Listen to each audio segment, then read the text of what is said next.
Good morning, good evening, good afternoon, wherever you are. I hope your Sunday is off to a terrific start or winding down gently. Happy to join you today. Today is already day 15. I have to look because I find it hard to believe that we have been here sharing these tips and insights with you already for over 2 weeks. Today is day 15 of our 30-day series here in Primed for Success. We hope you've been having a great time along for the ride, and if you just got here, don't you worry, you're right on time. You can catch up more easily by checking out the guides up in the top of the page, and there you will find all of the posts. We've organized them in the order that we've shared them, also by topic. So if you just want to grab some highlights there or see what piques your curiosity, we welcome you to dive in and let us know if you have any questions.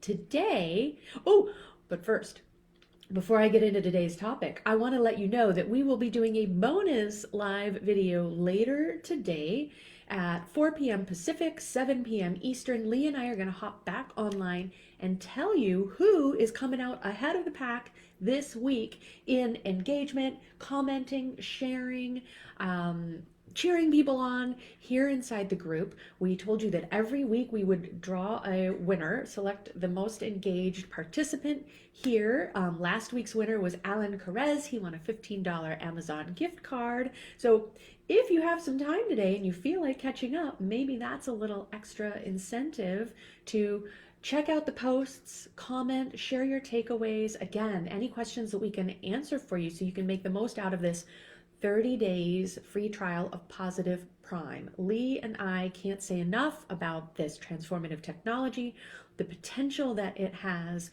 to literally wire our brains to be more positive. So it's easier to reach success, it's easier to be engaged, to be in more fulfilled relationships, and to be healthier.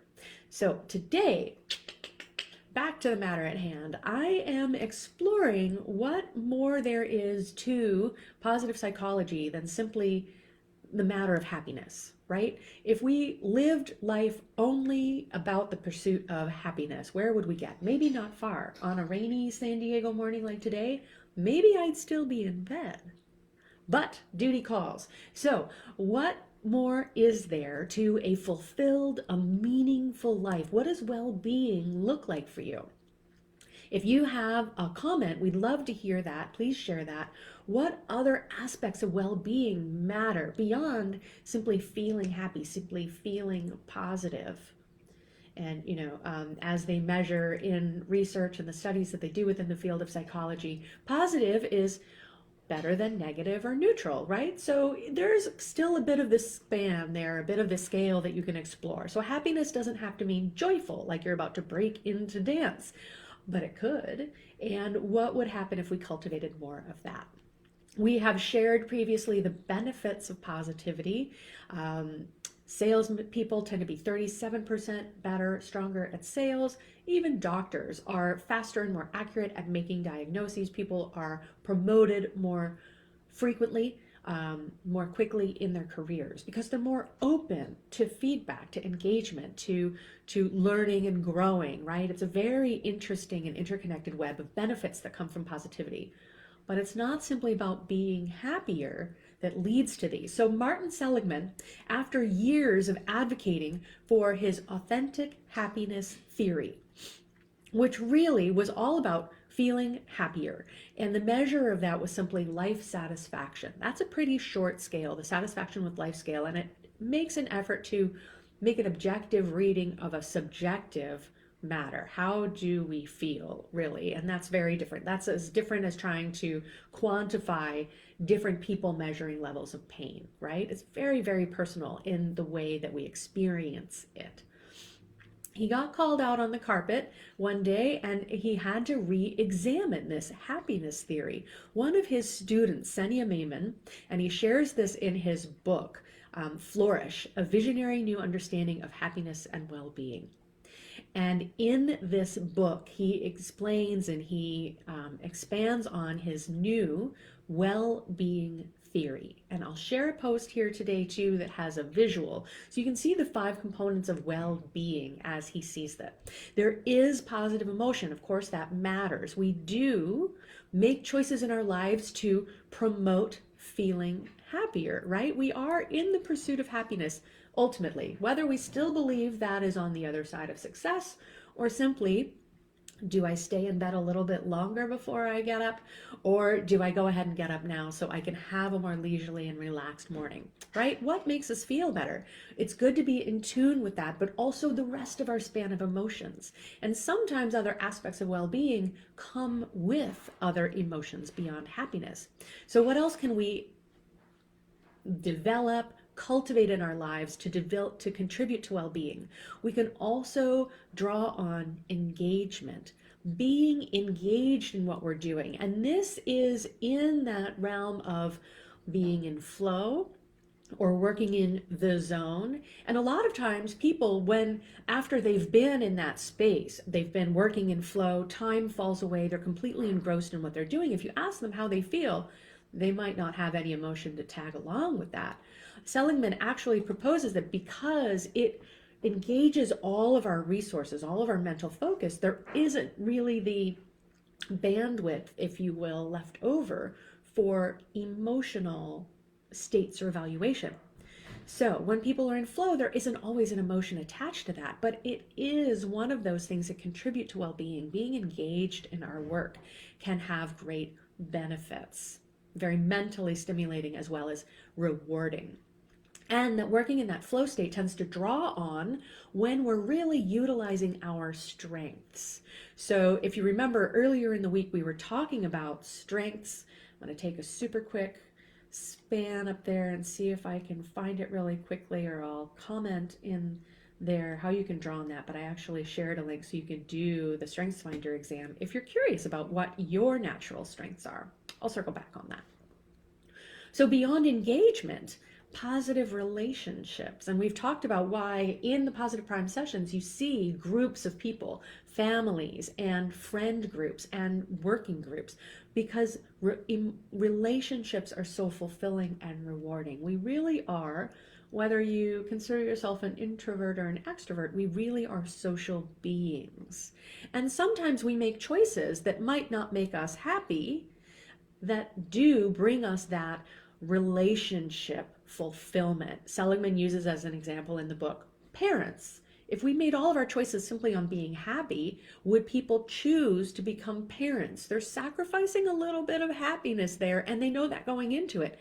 They also know that those moments of joy and love will be more than enough to make up for those moments when happiness is not at hand.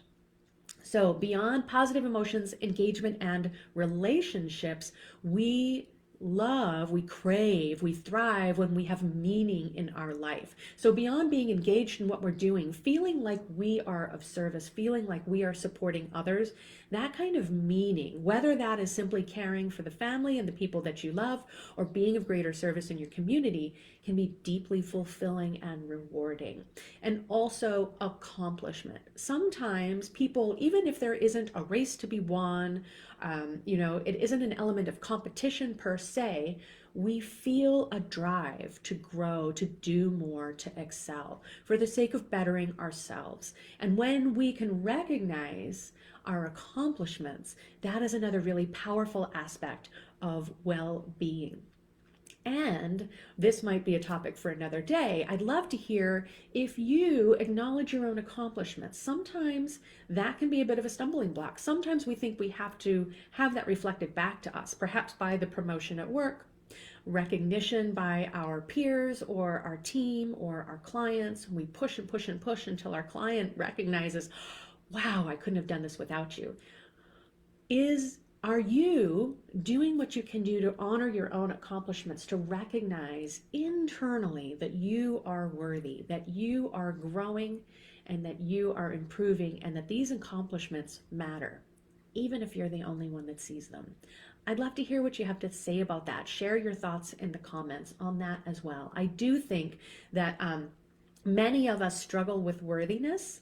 And the more we acknowledge our accomplishments and our growth, the easier it is for ourselves to tune into that inherent worthiness, that fact that you are already enough, as we talked about yesterday. If you didn't watch Marissa Peer's I Am Enough session, it's a really lovely one. I hope you enjoyed that. And if you did, and if you haven't yet, circle back around, leave a comment, share 3 words of how that helped you feel after watching that session.